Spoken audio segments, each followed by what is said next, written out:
Salam sehat, adik-adik. Kali ini saya akan membahas beberapa tipe soal prediksi untuk UTBK 2023. Semoga ini bisa menolong adik-adik untuk mempersiapkan diri menghadapi tes UTBK khususnya untuk pelajaran pengetahuan kuantitatif. Oke, baik. Yang pertama, harga awal sebuah baju telah diturunkan 20%. Harga baru baju itu diturunkan lagi 25%. Dua kali penurunan harga tersebut setara dengan sekali penurunan sebesar. Nah, ada 5 pilihannya. Baik, kalau soal seperti ini adik-adik kita logikakan aja ya. Lebih mudah daripada memakai rumus. Baik, yang pertama kita lihat nih, harga awalnya diturunkan 20%. Nah, karena 20% itu 20/100, kita ambil aja harga awal baju tersebut ya. Harga awalnya adalah katakanlah 100. Nah, supaya enak ya pembagiannya. Harga awalnya 100. Setelah didiskon ya, diskon 20%, maka tentunya harga bajunya berarti berkurang 20 dari 100. Ya kan, 20% dikali 100 kan 20. Maka diskonnya setelah 20% ya tentunya menjadi 80 ya. Diskonnya 20, harganya menjadi 80. Nah, harga jadi 80 berkurang 20. Kemudian 80 ini diskon lagi. Diskon 25%. 25% itu kan sama aja dengan 1/4 ya. 25/100 berarti sama aja kalau kita sederhanakan, bagi-bagi 25 berarti 1/4. 1/4 dikali 80 tentunya adalah 20. Berarti diskon yang didapatkan lagi berikutnya adalah 20. Berarti harga akhirnya menjadi 80 dikurang 20 menjadi 60. Jadi sesungguhnya ya, harga baju yang berkurang itu adalah dari 100 ke 60 atau berkurang sebesar 40. Nah, kalau kita masukkan dalam persen berarti 40%. Oke, berarti jawabannya adalah yang D ya. Baik. Soal kedua, nah ini diberikan persamaan A plus 1 sama dengan B plus 2 sama dengan C plus 3 sama dengan D plus 4 sama dengan A plus B plus C sama dengan 5. Oke, nah untuk memudahkan kita, misalkanlah persamaan ini kita sama dengan X, atau dengan kata lain A plus 1 itu sama dengan X ya, karena kita nggak tahu angka sesungguhnya, maka kita misalkan X.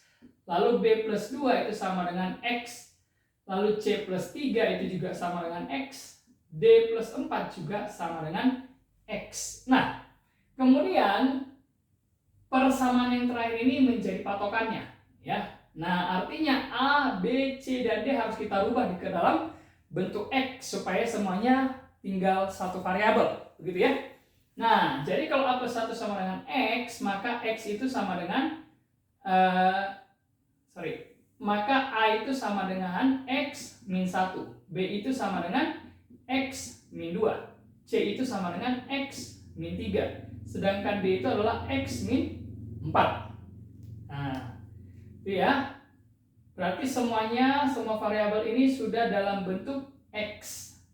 Nah, yang jadi patokannya tadi adalah persamaan terakhir A plus B plus C plus D plus 5 itu kan sama dengan X. Artinya kalau A-nya kita ganti menjadi X min 1, B-nya X min 2, C-nya X min 3, D-nya X min 4 plus 5 sama dengan X, maka X-nya bisa kita coret 1 ya, karena sama kiri dan kanannya. Berarti X yang di sebelah kiri tinggal X tambah X tambah X tinggal 3X. Min 1 min 2 sama dengan min 3. Min 3 lagi min 6. Min 4 min 10. Ditambah 5 berarti min 5. Nah, pindahkan ke kanan menjadi 5. Berarti X-nya adalah 5/3. Oke, berarti sudah dapat nih nilai X-nya. Nah, yang diminta berapa nilai A plus B plus C plus D. Oke, ini aja yang kita jumlahkan berarti ya. Kita jumlahkan, berarti kalau A plus B plus C plus D itu sama dengan X tambah X tambah X tambah X berarti 4X. Min 1, min 2, min 3, min 4 berarti min 10. Nah, berarti ini sama dengan 4 kali X-nya 5/3 min 10. Berarti 20/3 dikurang 10 itu kan sama aja dengan kalau kita samakan penyebutnya 30/3. Maka hasil akhirnya adalah min 10/3. Ya. Maka jawaban yang tepat adalah yang B. Baik, soal selanjutnya, soal yang ketiga. Ini adalah matematika keuangan ya. Nah, Nathan mau membuat rekening dengan sistem bunga majemuk dengan saldo awalnya A. Jika 6 tahun yang akan datang saldonya B dan 9 tahun yang akan datang saldonya adalah 3A, maka nilai B-nya berapa? Oke, baik. Untuk bunga majemuk, rumusannya adalah bahwa MN sama dengan M0 dikali 1 plus bunga ya, atau I, interest, pangkat N. Ya, nah ini yang menjadi rumusannya. Oke. Nah, MN itu tentunya adalah saldo akhir, M0 itu saldo awal. I itu adalah bunganya, N itu adalah periodenya. Oke. Nah, berarti MN, ya kalau kita lihat dari kasus yang pertama, ya kan, MN atau hasil akhirnya adalah B. Oke, untuk kasus yang pertama yang diharapkan saldo akhirnya B. B sama dengan saldo awalnya A. 1 plus I pangkat selama 6 tahun, berarti 6 periode, 6 tahun ya. Periodenya per tahun. Baik. Inilah persamaannya. Kemudian dari persamaan yang kedua, dari kasus yang kedua, kalau dia menabung selama 9 tahun, saldo akhirnya akan menjadi 3A. Berarti MN-nya ini menjadi 3A. Modal awalnya tetap ya A, 1 ditambah I, pangkatnya 9 karena dia menabung selama 9 tahun. Oke.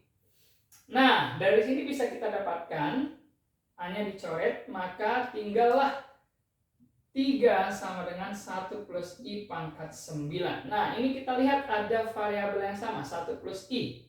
Di persamaan yang awal juga 1 plus I. Berarti kita tinggal mencari aja 1 plus I itu sama dengan berapa. Nah, untuk memudahkan kita, ingat eksponen ya. Kalau A pangkat M dipangkatkan dengan N itu sama dengan A pangkat M kali N. Kan begitu ya. Nah, kenapa saya arahkan ke sini? Karena ini adalah 3, sedangkan di sini 9. Berarti supaya muncul tinggal 1 plus I, maka harus kita apakan? Kan begitu ya, untuk mencarinya ya. Nah, untuk memudahkannya, ya kalau pangkat, bilangan berpangkat dipangkatin, pangkatnya dikalikan. Berarti ini kita pangkatkan aja lagi dengan 1/9.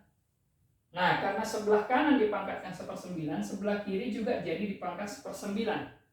Tujuannya apa? Karena pangkat dipangkat, bilangan berpangkat dipangkatin, pangkatnya dikali, berarti 9 dikali 1/9 kan habis. Maka bisa kita simpulkan bahwa 1 plus I itu sama dengan 3 pangkat 1/9. Oke? Nah, inilah nilai dari 1 plus I. Nah, nilai ini kita masukkan ke persamaan yang pertama tadi ya, sehingga kita dapatkan nilai B-nya nanti ya. B akan sama dengan A. A itu tetap karena kita nggak tahu nilainya berapa. 1 plus I itu diubah menjadi 3 ya. 1 plus I jadi 3 pangkat 1/9. Dipangkatkan lagi dengan 6. Nah, pangkat dipangkat berarti pangkatnya dikalikan. 1/9 dikali 6 berarti tentunya adalah 6/9 ya. 6/9 disederhanakan, sama-sama dibagi 3, sisa 2, ini sisa 3. Berarti 3 pangkat 2/3. Nah, di pilihan semuanya dalam bentuk akar. Berarti harus kita ubah. Caranya gimana? Ingat lagi bahwa kalau A pangkat M per N itu sebenarnya sama aja dengan A pangkat M pangkat N akarnya. Ya kan? Nah, oleh karena itu bisa kita ambil kesimpulan bahwa B itu akan sama dengan A dikali, ini berarti 3 pangkat 2, akarnya dipangkatkan dengan 3. Atau dengan kata lain, A ini akarnya 9 ya, 3 pangkat 2. Ya, sedangkan si akarnya tadi berpangkat 3. Ya, berarti jawaban yang tepat adalah yang E.